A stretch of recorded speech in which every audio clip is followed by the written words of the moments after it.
Assalamualaikum warahmatullahi wabarakatuh. Ketemu lagi dengan Insan Pijar, menjadi insan pintar dengan belajar. Bersama saya Nur Soli Insani. Kali ini kita masuk sesi ke-13 pendidikan kewarganegaraan dengan tema ciri-ciri negara hukum. Nah, di mana kita setelah melewati sesi ke-12 yang berbicara soal negara hukum, sekarang kita masuk ke cirinya. Sebenarnya konsep negara hukum ini muncul pada abad ke-19. Di abad ke-19 muncullah konsep negara dalam hukum formil, seperti telah saya jelaskan dalam sesi ke-12 kemarin. Nah, ada dua istilah.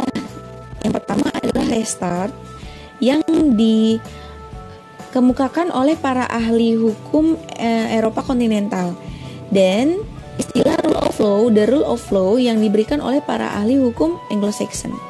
Sekarang kita masuk. Nah, ciri-ciri negara hukum yang menerapkan sistem atau negara hukum restart ya. Nah, kan salah satu tokoh yang menerapkan sistem hukum Eropa kontinental restart ini adalah Friedrich Julius Stoll.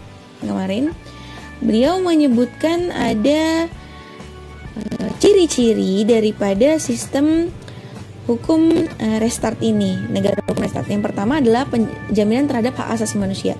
Jadi di negara yang menerapkan sistem hukum Eropa kontinental, itu ciri negara hukumnya harus menerapkan hukum yang menjamin hak asasi manusia. Kemudian yang kedua, menerapkan juga trias politika. Trias politika itu seperti yang dikenal oleh kita, yaitu eksekutif, legislatif, dan yudikatif. Apa fungsinya? Fungsinya agar tidak terjadi tumpang tindih kekuasaan. Jadi akan jelas tupoksinya masing-masing. Kemudian yang ketiga, pemerintahan berdasarkan peraturan perundang-undangan. Jadi pemerintah dalam menjalankan aturan yang berlaku, kekuasaannya itu dijalankan berdasarkan peraturan perundang-undangan. Jadi tidak bisa sewenang-wenang melakukan sesuatu terhadap warga negaranya atau mengambil suatu kebijakan tanpa melihat peraturan perundang-undangan yang berlaku. Nah, seperti itu. Kemudian yang terakhir adalah adanya peradilan administrasi dalam perselisihan. Jadi ada yang disebut PT UN, PT Tun, kemudian peradilan khusus administrasi negara. Nah, untuk peradilan administrasi negara ini diselesaikannya dalam pengadilan tinggi tata usaha, pengadilan tata usaha negara, atau ketika mau mengajukan suatu banding ke pengadilan tinggi tata usaha negara. Nah, seperti itu ya. Itulah ciri-ciri restart dalam negara sistem Eropa kontinental yang dikemukakan oleh seorang tokoh bernama Friedrich Julius Stoll. Kemudian kita lanjut ke ciri-ciri negara hukum dalam negara yang menerapkan sistem hukum Anglo-Saxon, yaitu rule of law. Nah,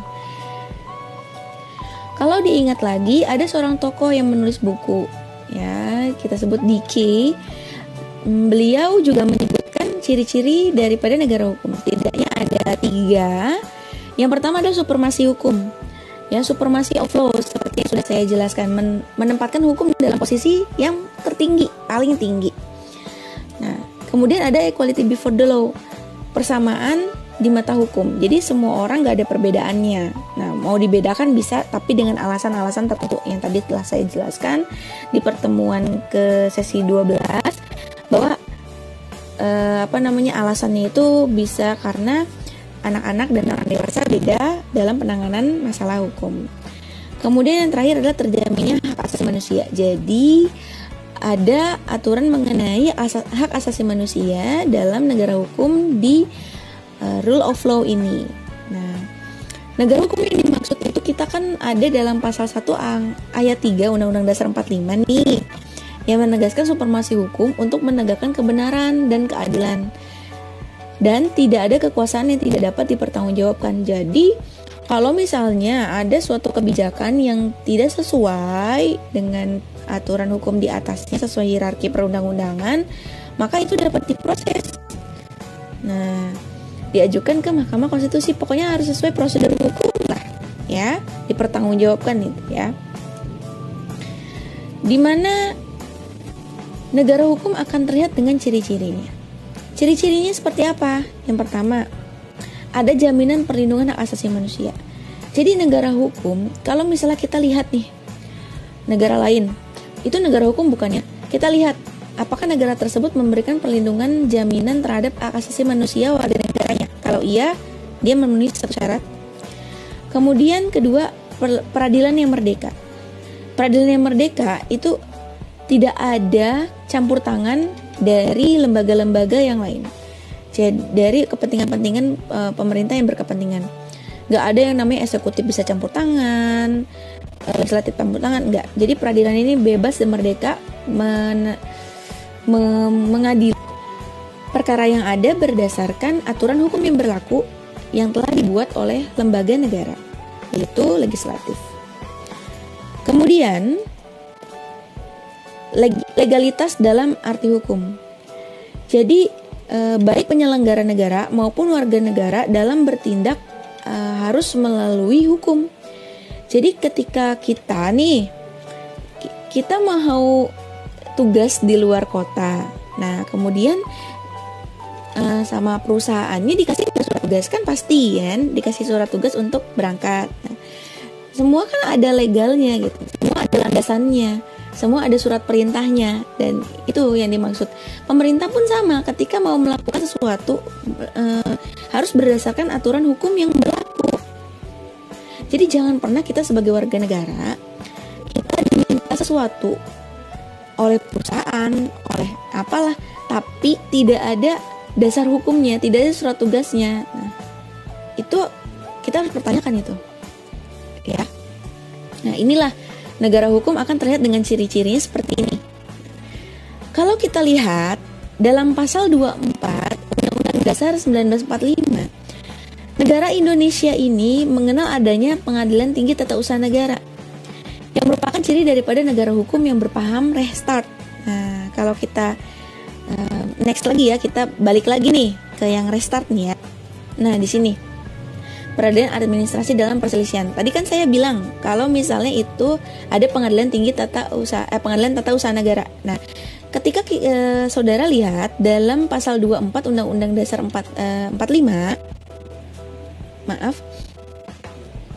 di sana disebutkan bahwa Indonesia ada yang namanya Pengadilan Tata Usaha Negara. Ya. Nah, sementara itu, negara Indonesia juga menyerap substansi dan paham dari rule of law. Nah, di mana ya Bu dari rule of law? Kita lihat dulu rule of law-nya ya. Nah, ini dapat dilihat dalam pasal 27 ayat 1, di mana berbunyi seluruh warga negara sama, kedudukannya di mata hukum itu sama. Di mata hukum dan di mata pemerintahan itu sama. Semua warga negara wajib menjunjung tinggi hukum dan pemerintahan itu dengan tidak terkecuali, tanpa terkecuali. Jadi mau itu warga negara, mau itu pemerintahnya harus menjunjung tinggi hukum. Gak boleh cuma salah satu saja. Kita kan mau mencapai negara yang merdeka, mencapai tujuan dan cita-cita, diperlukan kerjasama yang baik antar warga negara. Warga negara itu kan ada pemerintah, ada warga negaranya, dan harus bekerja sama, jangan mementingkan dirinya sendiri.